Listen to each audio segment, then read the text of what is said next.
In this episode, I'm joined by Jason van Schie to talk all about how schools can go about designing work that actually protects their staff's wellbeing. Stay tuned. Welcome to the Well-Led Schools podcast. I'm your host, Adrienne Hornby, school wellbeing consultant, strategist, and former school leader. Together with experts and real school leaders from across the world, we deliver insights and conversations that dive into what it truly takes to support staff wellbeing, strengthen school culture, and lead well with staff wellbeing in mind.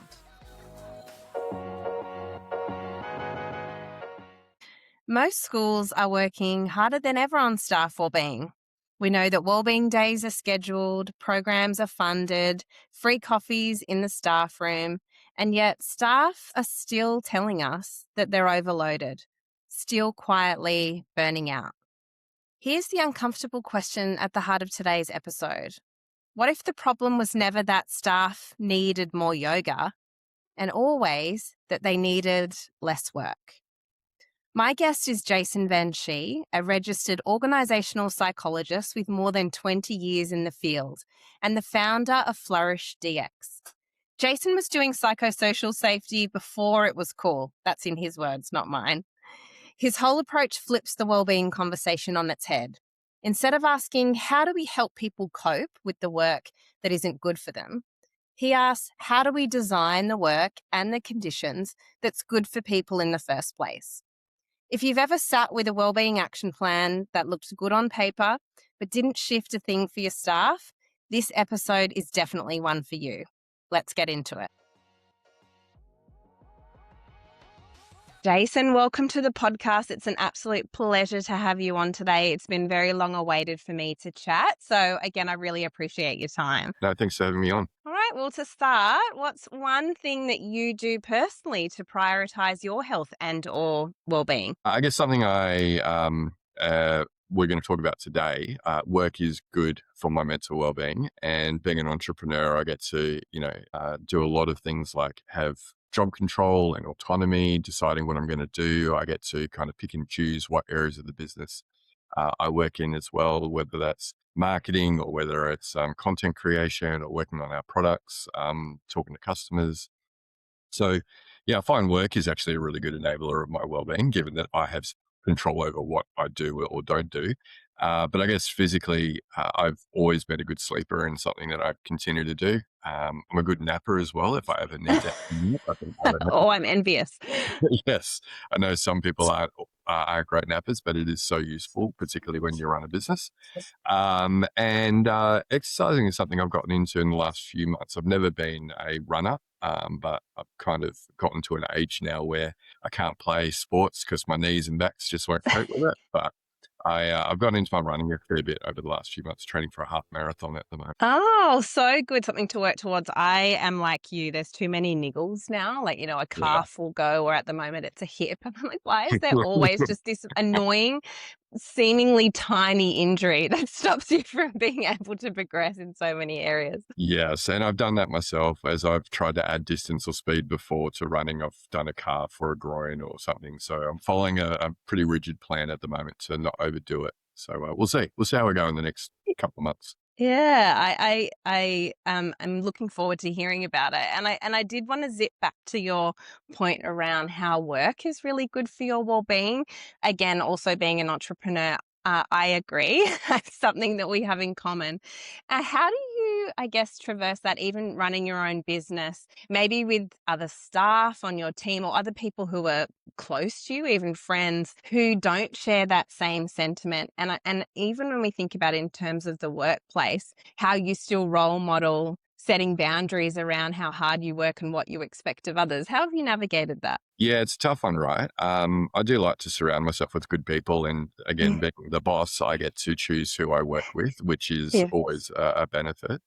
There is definitely a difference in our team between working styles and whatnot. I guess some of the key things that I try and enable and let my colleagues know is that, you can work flexibly. If you want to work later in the day, you can. If you want to go to the gym during the day, you can. Obviously, we work around client demands, but, try and role model that flexibility myself and encourage And the other thing I'm really conscious of is, I've got some colleagues who just don't turn off. They've got FOMO. Yeah. They're worried about missing out on a message or what's going on with like some of the like the Teams chats that we're having. So I really try and make sure I use that delay delivery function and hit people up Yeah. for normal hours. Even if something might come to me at 10 p.m., I want to write it down. Just taking that extra step to make sure they don't get disrupted. I mean, they can. To encourage them to turn off their accessibility or their notifications outside of work hours, but some of them can't control themselves, like me. So I have to put in a control to prevent that from Sounds like you know your team really well, which I think really is the underlying way to manage all of this, is when your team knows you or has a connection with you and how you like to work and what is helpful for your well-being, and you know that of them too. You can have those lines of communication open, i.e., once I get an idea, I love to work on it, and I will look like I'm working like a bit of a crazy person, but that's really actually lighting me up. Whereas for you, that might really drain your energy or your battery. But knowing that about one another and being really open and transparent with that means that you can both still do what you love to do or what you don't love to do in terms of somebody else, but still relish and thrive at work. So a really good example to share, because there are other working, loving people out there who might really share in that too. Yeah, I'm very conscious seeing what I see out there in our client organizations Yeah. around role modeling the right behaviors and Yeah. being very explicit about what the expectation is. Yeah. Yeah. And while I'm doing this, I don't necessarily expect you to be in a flow state with your project like I am with mine. Absolutely. Such an important message. So, for those who are listening who might not know you, can you tell us a little bit about yourself, your work, and the journey that's led you to where you are today? Cool. Well, I'd say that probably the majority of your listeners don't know me. I've got a very small niche, but basically my background is I studied organisational psychology. I am a registered organisational psychologist. I've been practicing as a psychologist for over 20 years now. I had an initial foray into health and safety and human factors with focus on fatigue risk management, but went out on my own in my own consulting business in 2013. So over 10 years ago now. And yeah, I had a real interest in wellness and positive psychology and these sorts of things. But the more I kind of worked with organizations around things like resilience and positive psychology, I realized there was this huge focus on how do we get people to try and be resilient in work environments that actually weren't inherently healthy for them. And weren't more organizations trying to create systems and work experiences that actually improve people's mental health rather than took away from their mental health. And so in 2018, after thinking about it for a number of years, established FlourishDx as it now is, to specifically focus on psychosocial safety, which is the application of health and safety principles and work design theory to improve the design and management of work for the primary purpose of improving people's mental health outcomes. Mm.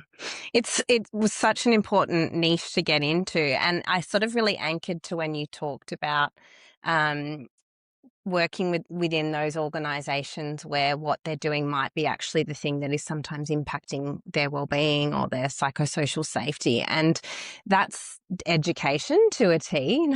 It does have many risk factors buried within it, particularly in different settings and states and areas across the country. And what's interesting is that schools are so different based on the cohort or the background of students and community and then the kind of teaching staff that we have there. It's really diverse, and education is a really purposeful profession full of really passionate people, but there is that increased risk of injury when things aren't managed really well. So when you were talking about that, it's, this is why it is in many ways front and center in education. Have you found that there, aside from education, I guess, are industries or sectors where staff are more at risk? Is it more in these ones that require a high level of emotional labor, or is it a mixture? Yeah, you know what? It is really those mission-driven organizations and those industries where people put the needs of others before themselves. we see this all the time in schools, right? Where teachers, I can't tell you how many times with our own kids who are in, most of them in high school now, getting emails from their teachers at 11 o'clock at night. Um, you know, they really do work very hard and long hours. And, we see similar kind of trends in occupations like healthcare, nurse doctors who, again, their primary purpose is to look after the well-being of their patients and often to the detriment of their own well-being. Uh, Emergency services and first responders as well, right? So police, ambulance, paramedics, these sorts. Again, putting, the needs of the community ahead of their own.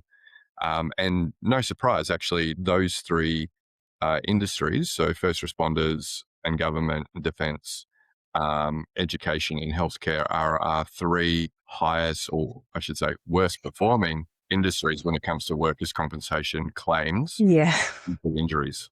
Yeah, there's been a huge increase in education since the pandemic in particular, I see in a lot of the literature. Yeah, I think it's across both higher education and school, like primary and secondary schooling.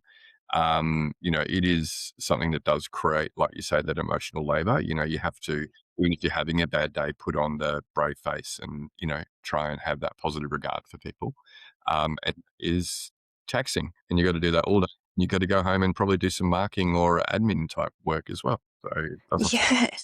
It's really multi-layered. When I actually have really been reflecting on it and exploring it, when you sort of look at psychosocial risk around workload, emotional labor is kind of like a sub-theme within that. But I sort of say in education, it almost deserves its own conversation because that's the thing that's really crowding out a lot of the space.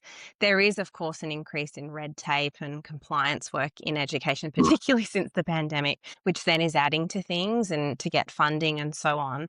But yeah, it's almost like the emotional labor or the emotional toll of the job takes up such a huge space that then there's such little tolerance then for the paperwork, and people are like, oh, I just want to be with my class, or I really want to be making a difference. And it's just so multi-layered with other complexities in government and funding and many things across the sector that make it a bit more complex than just a workload issue. Yeah, but I guess what we're also seeing across both healthcare and education in particular is that younger workers who are recent graduates are lasting less and less time in the occupation, right? They go in expecting it's going to be around helping people, working with students, and then they realize the bureaucracy Yeah. actually and get really turned off by those sorts of demands. Yeah, I think for a long time, even when I got into education, it was 5 years or something kind is where at that point where you lose a large majority of staff, but it's probably less now. I wouldn't even know what it might be. Mm. Yeah. Oh, okay. So the reason why I was so interested in chatting with you today is because many school leaders are now really, and across all organisations and sectors, of course, and now recognising the importance of managing psychosocial risks and ensuring staff safety. It was really funny. I came to one of your trainings and you used this line saying, I was doing this before it was cool. I thought that, I was like, Yeah. well, it's true. It's all the rage now. But it is front and center. Can you quickly outline, you touched on it briefly before, what psychosocial safety is, the risk assessment process, and how this links with staff wellbeing, which was previously in education the buzzword or the trend? Yeah, and look, I was working in education when it was the buzzword, and obviously, schools like Geelong Grammar are really being big proponents of things like positive education, which was all around a wellbeing approach using the PERMA model. So yeah, there has been, I guess, historically a big focus on individual wellbeing and what practices can people have to improve their own mental health and wellbeing. Psychosocial safety is very much taking a systems-based view of wellbeing, which is what can we do to craft work that is good for people, burn them out, that gives them energy rather than depletes it. And it's a big shift for schools, I think, who have been so on the wellbeing bandwagon to go, well, actually, it's not just about how many free coffees or pizza parties we do for our staff. It's actually about trying to work with them to create work that's better. And underlying that, I guess, it is a health and safety obligation. So in 2018, there was a review done of the Workplace Health and Safety Act in Australia by Murray Boland, who is now actually the CEO of Safe Work Australia. That out of 34 recommendations to improve and modernise the Act, the second one was actually we need regulations dealing specifically with psychosocial safety. And it wasn't because it wasn't already covered in the Act. So some people think this is a new obligation and, this is really, work health and safety gone mad, if you like. But there's always been an obligation in the Act that work shouldn't cause harm. And that was always supposed to relate to both physical as well as mental harm. But Yeah, I mean, it's a given, isn't it? Duh. yeah. But employees didn't read it that way. Regulators didn't think it was strong Yeah. enough to enforce. So we didn't see a lot of activity in that space. And so I fast forward a number of years and now all the jurisdictions in Australia have specific regulations actually saying this is a clear obligation for you and this is how you comply. And that's really around implementing a risk management framework. So identifying your hazards, assessing the risks, so the likelihood and consequence that exposure to those hazards will cause harm, controlling those risks, and then monitoring and reviewing in continuous improvement cycles. And that all has to be done with management commitment and consultation at every stage. Very much it's around not just implementing training and policies, it's about how do we eliminate hazards like work overload or low autonomy or incivility and disrespect in workplaces first. And if we can't eliminate them, how do we change the workplace and the environment first in order to decrease the exposure to those hazards, to decrease the risk? Not just relying, like all the regulators have been very strong on, you can't just train your way out of this or have a policy. Yeah, or, outsource absolutely everything. I notice when I go into schools, as I say, it looks like this risk assessment process, but in many ways it's a school improvement process as well. It's looking at what practices and leadership alignment and staff buy-in and staff understanding and shared understanding of particular approaches or strategic areas of focus over the upcoming years might need our attention. It doesn't just have to be treated as this separate thing. It's actually infused into many other areas right across the school and many things we're trying to change or improve anyway, if we see it that way and we don't see it separately. Absolutely. And look, you're right. It's the same sort of process that you apply to any other sort of change initiative, right? Yeah. It's not just unique to mental health and wellbeing. But the funny thing is, not only is it something that's always been there in terms of the Workplace Health and Safety Act, but for any mental health or wellbeing intervention, it's all about, it's the evidence-based approach. And what I find with the wellbeing approach within schools is that there's a real focus on intervention without actually the other aspects of the evidence-based approach, which is diagnosis. So what is actually the issue that we're trying to solve here before we put an intervention in? And then measurement and monitoring. Like, did what we do actually drive the impact that we expected it to do? Diagnosis and evaluation have always been the unsexy cousins of intervention. People love to roll out a new wellbeing program, particularly if it's flashy and bright and colourful and all the rest, but they don't like to actually do the diagnosis and evaluation.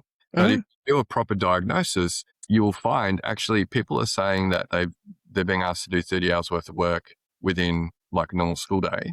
They're not asking for more yoga, they're asking for less work, or can we improve our efficiency so we can actually get our work done within a reasonable amount of time?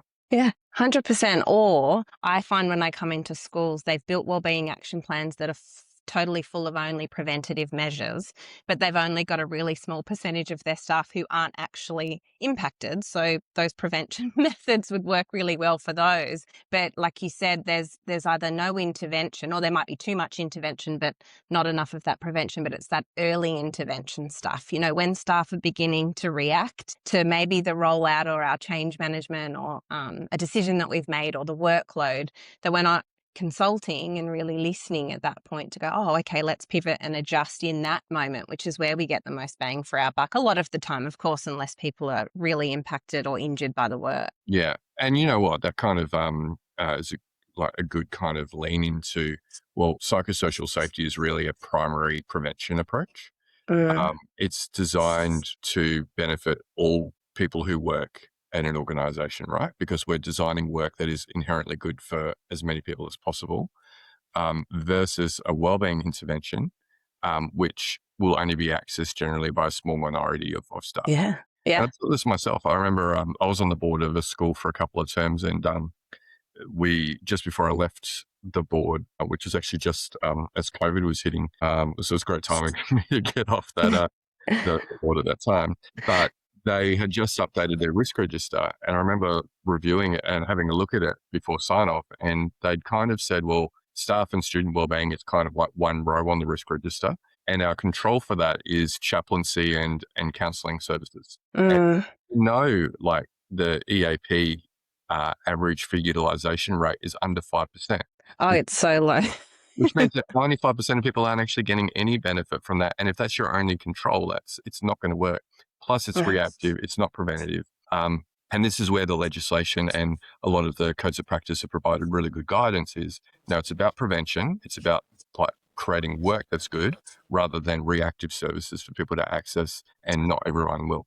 Yeah. Yeah. Well, I actually started off being hired in that reactive space. And this was before I really sunk my teeth into what wellbeing and psychosocial safety is in schools and how they really come together and link in with one another. And I was out in schools presenting workshops on self-care, which almost feels, embarrassing now based on the reactions that I got in certain schools. And listen, that's actually because naively, and I've told this story before, I came from schools who really had psychosocial safety as a top priority without that ever being named. It was just how the school was led, as you talked about. It was just part of what we did. And I actually was struggling with my personal wellbeing, which was the thing that impacted me. And so I was rolling out into schools like, oh, this is how I kind of rescued myself. And in some schools, they were mad. And I was like, oh, what's happening here? And that's when they said, listen, we've actually got some real challenges around student behavior or workload or communication, inter-staff communication and workplace relations. This doesn't really actually help with that.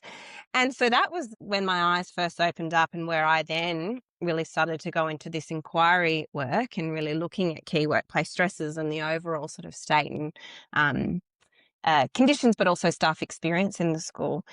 And how I've landed being really passionate about this work and the same work that you're doing, but in this school space, and how we really blend together that focus on personal wellbeing and workplace wellbeing, because there is still a place for it. But like you said, if you come in too soon with that, staff just are less likely to hop on the bus, unless in some schools they'll step in. And workplace wellbeing is managed really well, and they're so open to hearing that kind of content and engaging in that training and reflection or coaching, but not always the case in every school, which is why that, like you said, that risk assessment process is done authentically is so important. Yeah, absolutely. It's really both, right? And that really ties in with all the guidance we're now seeing both locally in Australia through the National Workplace Initiative, which is a program that is run by the Australian Workplace Mental Health Commission. So they have what they call the integrated approach, which is, what are you doing to prevent harm? So that's, applying the principles of risk management. What are you doing to promote the positive aspects of work and promote wellbeing? Yeah. And then what are you doing to respond to ill health and support and accommodate workers who need it? So it's really a multi-tiered approach. That's what your framework should have. But that's been missing out of many organisations and schools' approaches is the prevent harm bit. And if you don't, and they specifically start with that, prevent, promote, support, because that's the place you should start, with the prevent harm before layering on all the wellbeing stuff.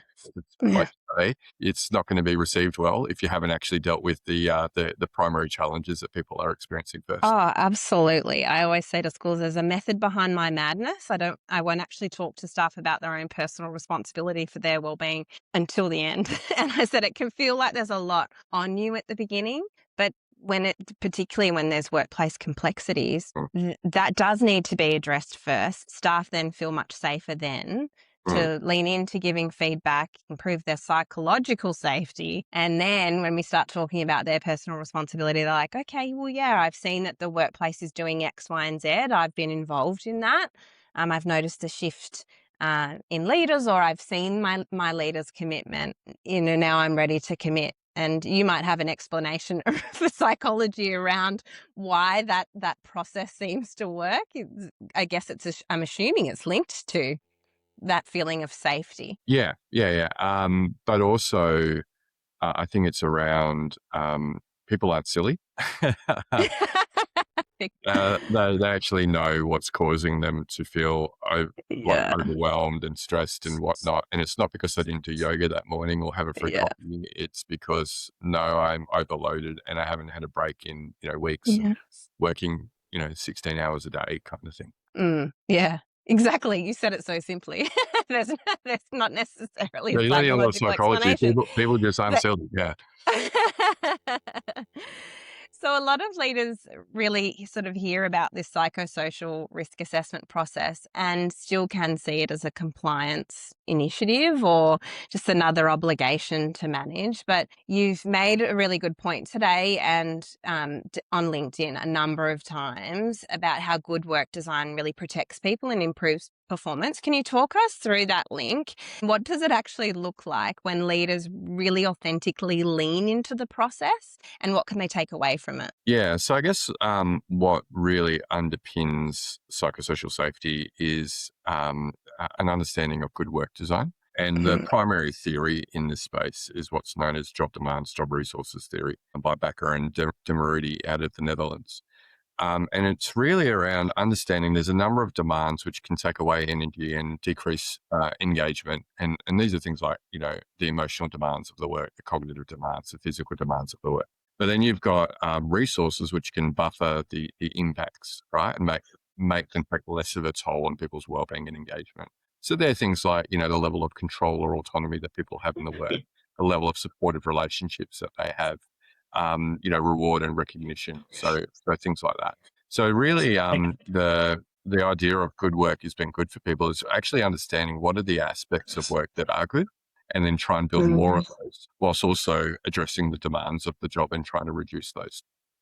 Um, our own research through our own risk assessment tool and studies that we've done associated with that have really found that just adding protective factors doesn't actually do a lot unless you're actually reducing the demands. So Not more things. yeah, yeah. So it's about taking away things or building efficiencies or improved workflows for people. It's not always about Mhm. adding more staff. Yeah. That's something that's very hard to do generally. Um, but what can you do to reduce the load that people have? Not just adding more. Let's just add more autonomy. That's not going to help. We need Yeah. to address those demands. And the easiest way to do that is not to go to the literature or peer-reviewed journal and go, okay, what have other people done and how do we apply this in our context? It's actually asking people, going, Mhm. what are the biggest stones in your shoe? If we could make your job easier today, what's one thing that we could do? Um, and, people will come up generally with really good suggestions. Yeah. You just have to ask. I mean, we have our own podcast, Adrian, as you know, with it's called the Psych Health and Safety Podcast, and we've had heaps of amazing experts on that over the years. And one of them is Sir Kerry Cooper out of the UK, and he's a very experienced organisational psychologist. And he kind of reiterates the same thing. You don't need a textbook answer when you've got people on the ground who can Yeah. tell you through lived Yeah. experience, this is the biggest issue I've got. And any person who works in this role will tell you if you do this, it would actually make that a lot easier. So Yeah. Yeah, and the staff are so willing to share ideas, or they've come from settings before where things were done that worked really yeah, well.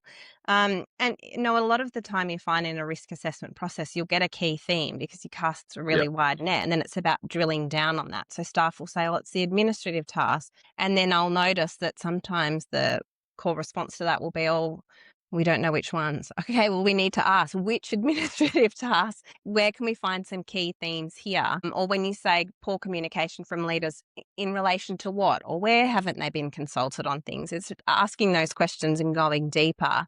And then from there, looking for those suggestions. It's helpful when they link back to the literature or the research, as you said, but I'll say exactly the same thing in schools is don't go to the research and what it's suggesting. Simply ask your people. That's where yeah. you'll get the best ideas. Yeah, and this is the difference between, say, evidence-based practice and evidence-based interventions or evidence-informed interventions. A lot of people, and I find in schools in particular, they're really driven to introduce evidence-based practices or interventions. but they haven't actually gone through an evidence-based process. So again, the evidence-based Mm. process is diagnose, find out what the actual issue is, then intervene, and then measure to see if that intervention worked. So by talking with employees, they will actually be able to help you to diagnose what the actual issue is, and then often the intervention reveals itself. You don't need to go to the literature and find it. It's very self-evident. Yeah. Spoken to enough people, what their key challenges are, but also what are their greatest opportunities. Mm. I just think it's such a brilliant process to actually sit down with your people and truly understand. I'll find is inside the partnership program, it takes us a year to build our wellbeing action plan because it's based on ongoing consultation on what we're learning, on the recommendations made, on our ideas. But we'll get to the end, and if we've resurveyed and that's been a year, and staff perceptions have improved dramatically and stresses have come down, and the leaders say, well, we didn't even have the plan communicated. I'm like, it's not about the plan. It was about Yeah. that process of really engaging with our staff. And subconsciously, as well as in this planned way, you've actually adapted and pivoted because you've been part of those conversations and you've heard their input around your communication or how the work's designed. And you have sometimes formally addressed that or very informally, but simply because you've been present there, that shifted a lot of things for you. Listen, that doesn't happen, as we know, in every workplace and with every leadership team, but the ones where it does, it's real magic because it's not actually, the secret sauce isn't always in the process itself. It's in those sort of deeper layers. Yeah, you're absolutely right. And what you're hitting on is something which is known in the research as psychosocial safety climate. So Mm. this is a concept that was developed by Maureen Dollard out of University of SA. It is about, they often refer to psychosocial safety climate as the cause of the causes. So it is a leading indicator of mental health outcomes, be they Mm. positive or negative. But it's when you have good psychosocial safety climate, there's less psychosocial hazard exposure, less negative outcomes, more positive outcomes. But the key facets of that is management commitment and employee consultation. Uh, Mm. so if employees feel like they're being consulted on psychosocial hazards, and if they feel like by doing that, that management are demonstrating commitment to actually listening and understanding the issues, then Mm. yeah, the perceptions of the climate will improve, which will actually then, like you say, have those trickle down effects on their well-being and job satisfaction as well. Mm. So it makes sense, even without seeing the changes applied, that their perception that, management actually do care and they are consulting with us, that does lead to more positive benefits. But it'd be good to get to the interventions as well. Yeah, definitely. We're not saying rule out all interventions, but that part is the preventative practice. And, I've been talking I about, think it would only work once, right? Anyway, and they go, oh, yeah. they asked last time, and then nothing changed. So I think, Yes. yeah, Yes. Well, it can't be treated as a one-off, annual, or ad hoc. I sort of talk about it being embedded into our way of doing, which means it might feel quite planned in the beginning and we have to schedule in to revisit. But in time, you would hope that as leaders, it becomes part of what you do. You notice that somebody is reactive. Oh, is everything okay? And you can tune in and listen, adapt, pivot, make adjustments where required at a small scale and at a larger scale based on what, your mm, ear's telling you when it's on the ground. Now that flows into what I wanted to talk about next around this real heartbeat of the process being management or leader commitment, and often sort of, doesn't get a mention when we think about the risk assessment process. And when I think about management commitment, it's really more than just a commitment to following through on the 4 steps, isn't it? In your experience, what does a committed leadership or management team look like? And how is that experienced by staff? yeah. I mean, I think it always starts with they take time to actually understand what is psychological health and safety and what does good Mm. process look like. I think these guys and girls are so busy in these leadership positions that they focus on curriculum and standards and what is the registration requirements, all these sorts of things. This is another thing that they need to know. But if they don't understand it and understand key differences between the legal obligations of psychological health and safety versus things like psychological safety, like the Amy Edmondson variety, Yeah. they're really not helping themselves or demonstrating to staff that anything's going to change or be better. Mhm. So educating themselves is really important. But then creating the time and space within a busy school environment for staff to fully participate in processes, to be consulted with, to improve design of work, and then actually follow through with actions. Like, if again, can't tell you how many times I've come across organisations who will survey and nothing changes. Oh, yeah. If you think about burnout, right, it's not just the emotional exhaustion that people are familiar with, but it's also cynicism is actually a key symptom as part of burnout. And the more you ask people about, hey, what's causing all these issues, and then they don't see any change, the cynicism just increases and just increases Yeah. further, right? So it's very, very important that they follow through. But finding the time in schools. I mean, often it's PD days that we find, get hijacked to try and do some level of consultation, a survey or whatever. Then it's very hard to do any follow-up actions outside of PD days because the teacher's time is just already kind of spent. And there might be EBAs in place and other things as well, which kind of restrict access to staff too. So really, really try like being creative in finding the time required to really consult genuinely with staff and be Mhm. committed to um, addressing their issues. But I guess the other thing that they need to be aware of is it's not addressing everything at once. When you first go out to staff, Oh, yeah. there's going to be lots of opportunities for improvement and you can't do everything. So it's really about being able to define, well, what is the thing that's going to move the needle?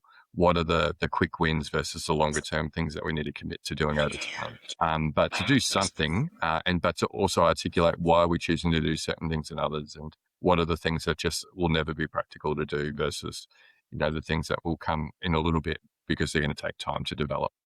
Really, and closing that feedback loop too, letting staff know where all of that's landed. Um, So that's a really important point because I can't tell you how many times that there have been interventions created or controls implemented within workplaces, and then they're not used, or people don't see any benefit because they haven't been communicated well. So yeah, definitely yeah. closing. Going, we heard you. You said this. We did that.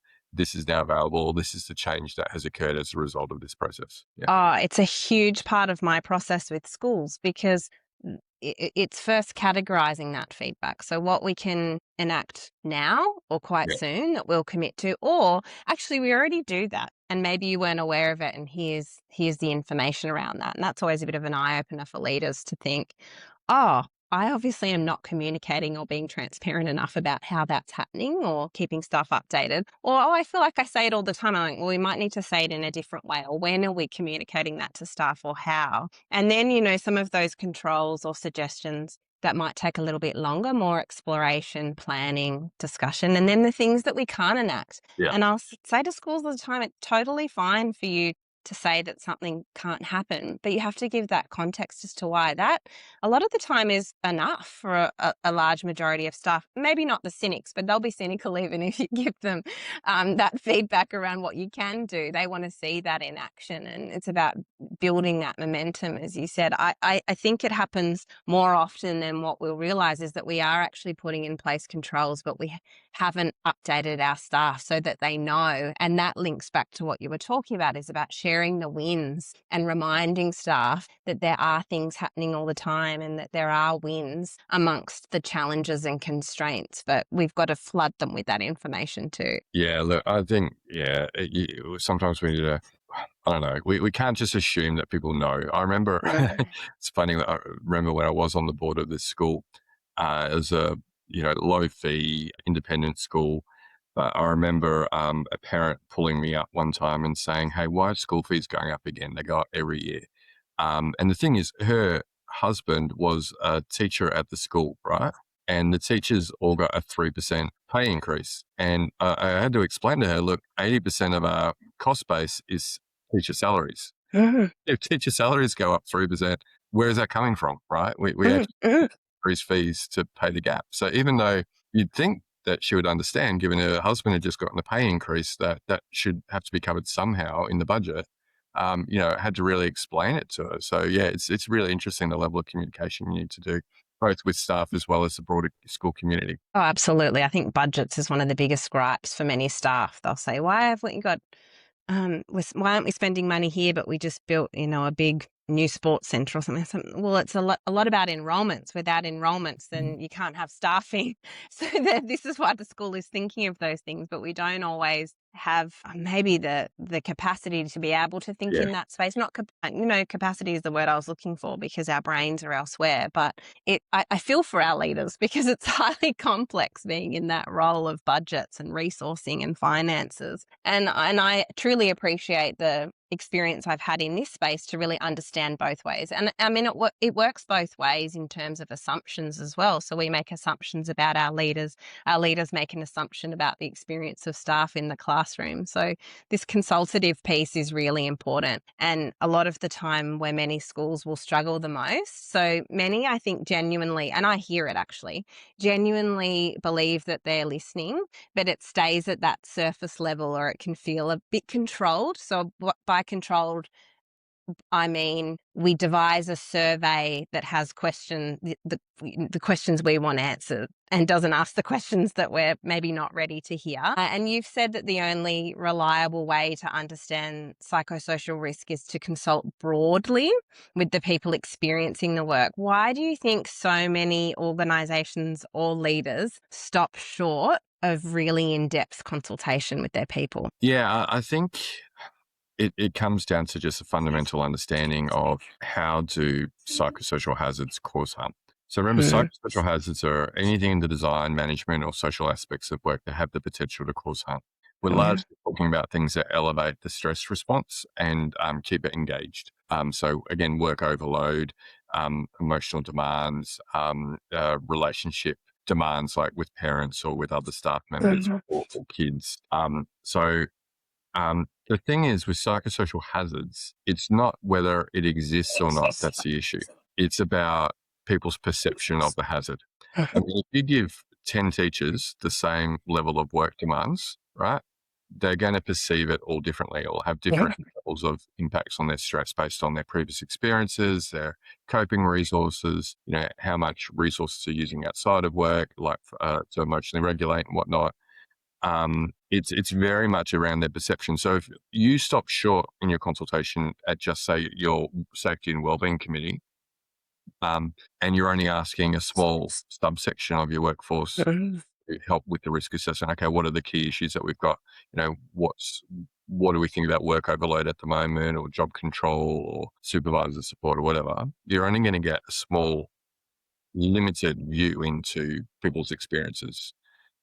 So really, if you want to get a true understanding of psychosocial risk, not just if hazards are present or not, or what it covers, but if you really want to get to a fundamental understanding of, if we choose to just accept the current conditions in our workplace and not do anything about them, this is the likelihood and consequence of that decision.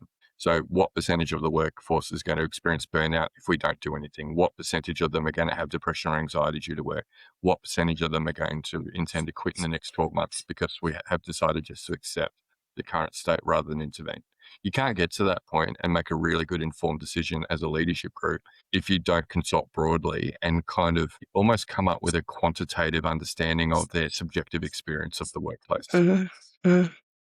And lean into that with curiosity. That links when you talked about perception there, I think that's really important. And I was discussing this in my last podcast on my own, talking to myself, about that commitment to hearing about the experiences from staff and leaning into their perspective and the lens at which they're seeing their daily experience through. And I sort of shared how I'll go into schools and you'll hear some leader say, if staff are really struggling with behaviour, oh, the kids' behaviour here is good. I've worked at other schools and it's really bad.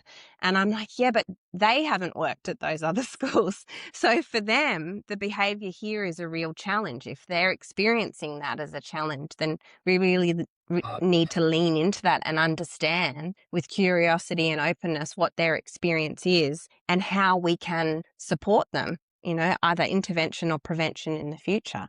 That's something that I hear a lot. That I understand how leaders get to that point because that's their perspective. But I think really strong and effective leadership and really leaning into this process well is about being open to the fact that staff see things differently to what we do. Yeah, and I do want to put a caveat in there though. Even though we consult broadly, we're still trying to identify common challenges. Mm, So psychosocial risk management is primarily regarding systems level prevention. So mm, we're really looking for a collective shared experience. So if one person out of 10 is saying that work overload's an issue for them, look, it might yeah. be a very localized person, that it's the issue's actually with the person and maybe they need more resources, or maybe it's a very specific issue that only they're having. It's not all of staff, right? We don't Mm, the perception, that's still their perception. They're still having a challenge with that, but we don't need to change the workplace or create a for system one person. Mm, when it's for one person, right? yeah, But if absolutely. 8 people out of 10 is saying work overload's an issue, then you've got a systems issue, right? Like Mm, it's clearly something systemic, and therefore we should be thinking about, okay, what is the common understanding of what's causing this, and then what could we apply for all workers so they all get the benefit in a reduction in that perception. So we don't diminish individuals' perceptions just because we have a different perception, but we decide whether it's a systemic issue because we've consulted broadly, or we mm. decide whether it's an individual level intervention that's required.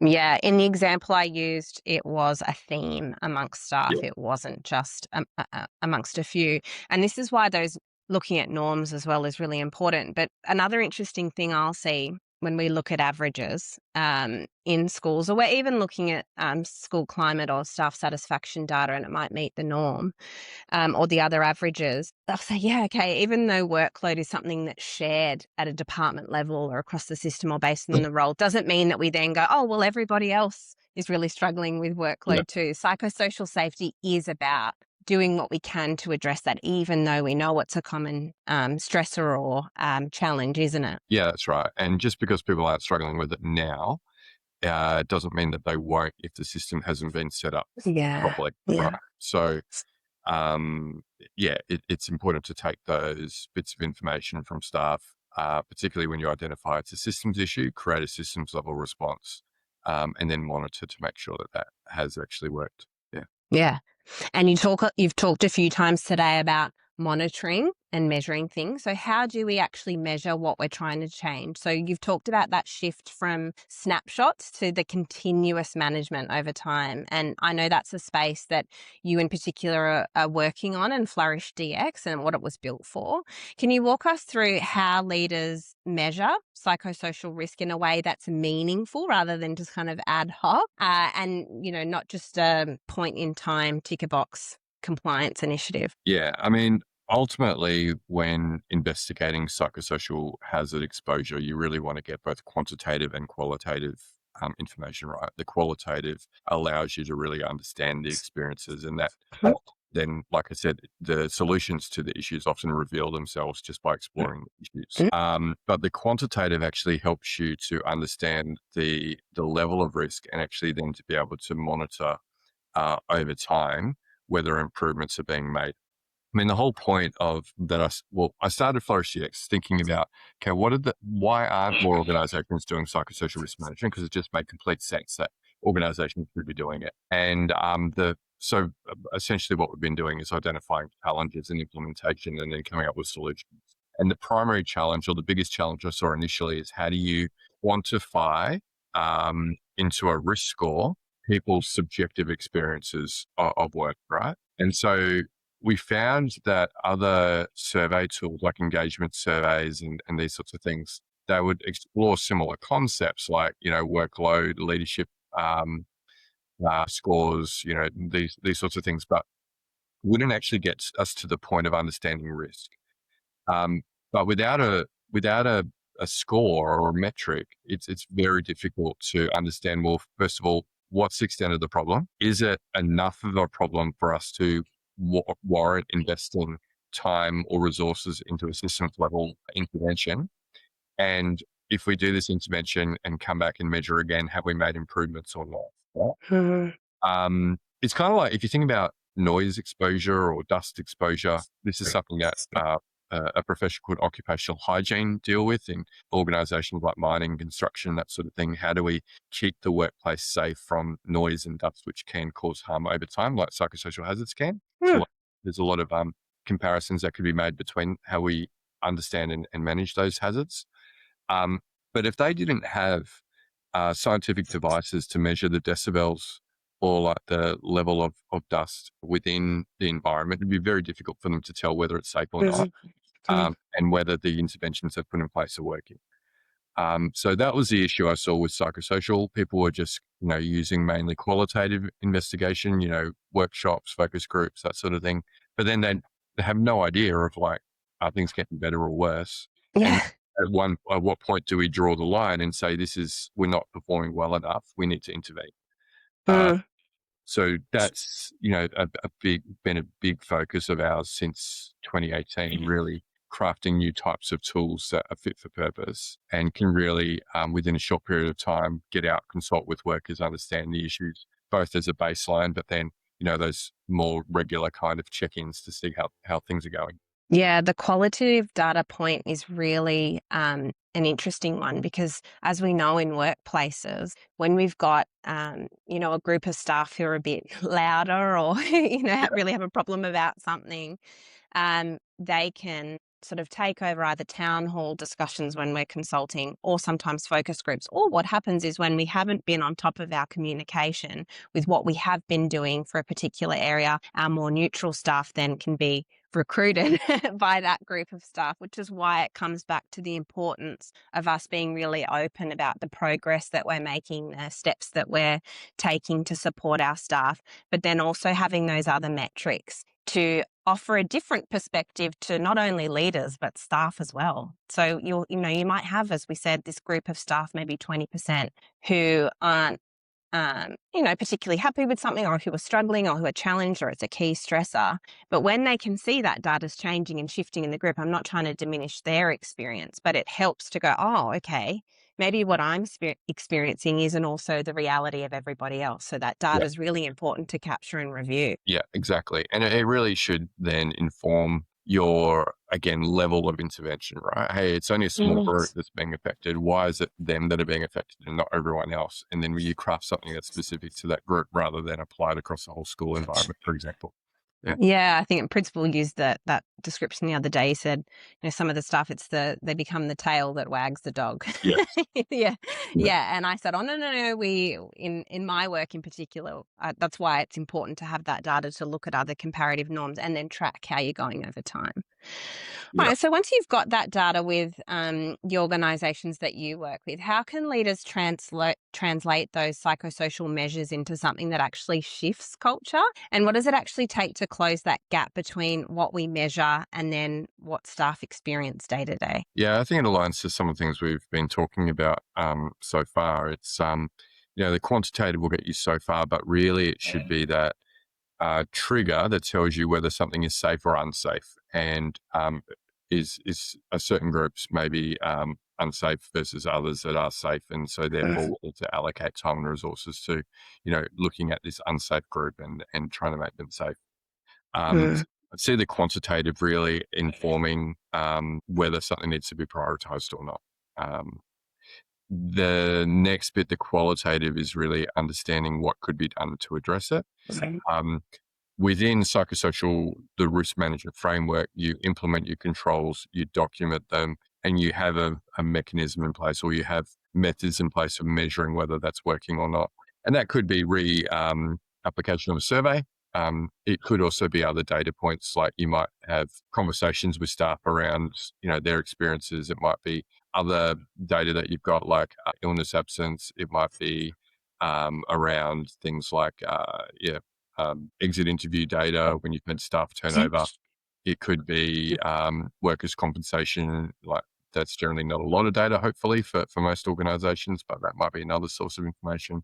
And it might even be other surveys, like engagement survey or pulse surveys, that can give you an indicator about whether your controls are being effective or not.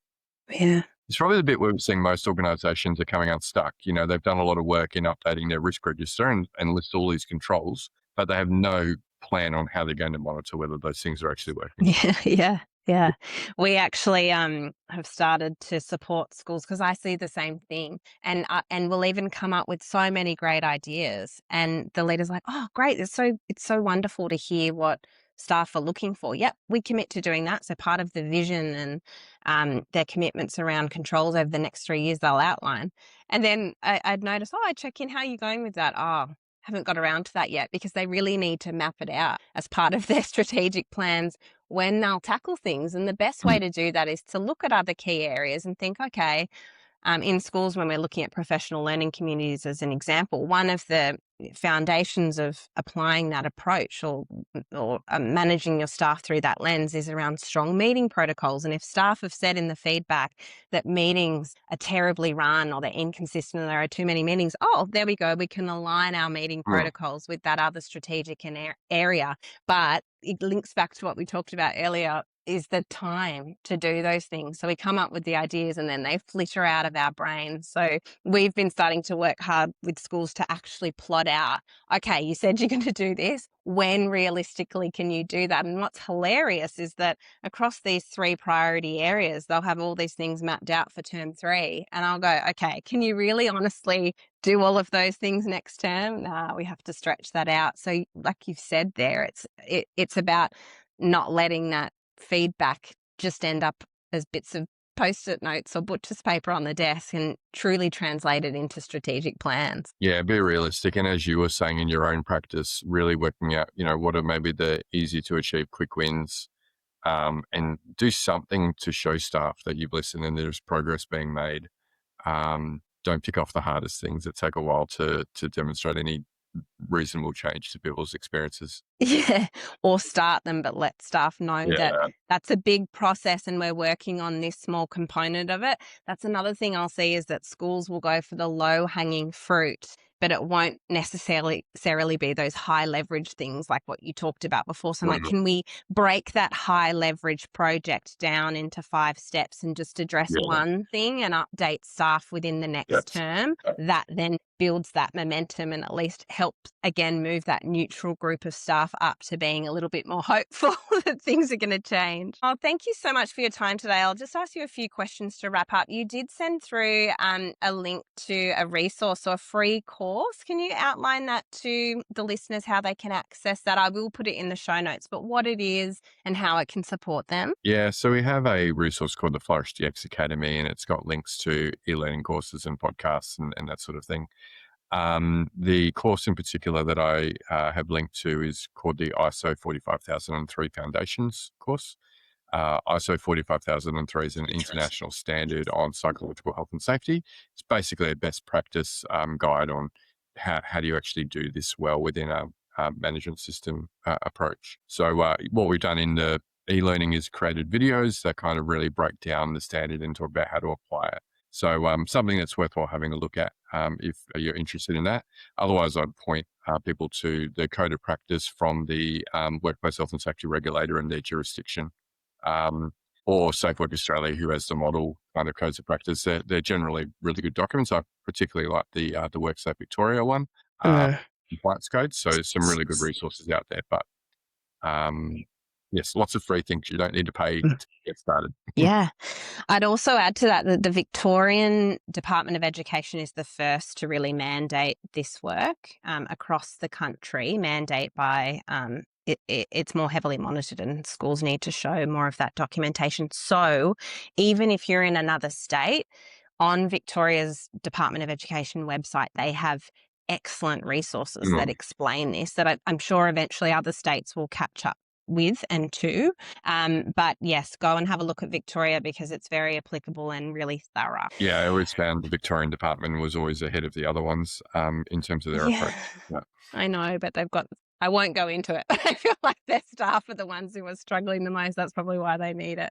They It's are in the such middle. a huge scale they work out though, right? They've got I about know. 100, And after the 100,000 pandemic, staff. Yeah. lockdowns really impacted their staff. You might find it across other organisations, particularly in Victoria as well, Yes. maybe. Yeah. I Yeah. think there's all this generational trauma that hasn't actually had time to be unpacked properly yet. So, Oh, no yeah. restoration around it. Mhm. Yeah, I'm about to look at our data over the next week, state by state. because everyone keeps asking me if Victoria is worse. And I'm like, well, anecdotally, but I don't know whether I'm just attaching to it because I've made that assumption in my brain. So I'm like, we're pulling that apart. So I'll be looking at that and getting ready to report on it. All right, we see a number of quotes circulating on social media showcasing something thought-provoking or inspiring from thought leaders across the globe and throughout time. You've got plenty of quotes on your LinkedIn, which are amazing. But if one from you was really doing the rounds, had gone viral, what would it say? Yeah, I do what I call a quote post every Monday where I kind of unpack a key theme and then turn into a short quote as well. But I guess kind of fundamental to my work is mentally healthy workplaces work better. So really understanding that good mental health has positive outcomes for the people, but also for the businesses themselves. So rather than seeing mental health as something that's just a legal obligation to make sure that we're protecting through work design, understanding that when we look after our people, they'll generally support better business outcomes as well. Whether that's in a school environment, better student outcomes, or whether you're in a corporate enterprise, being more profitable.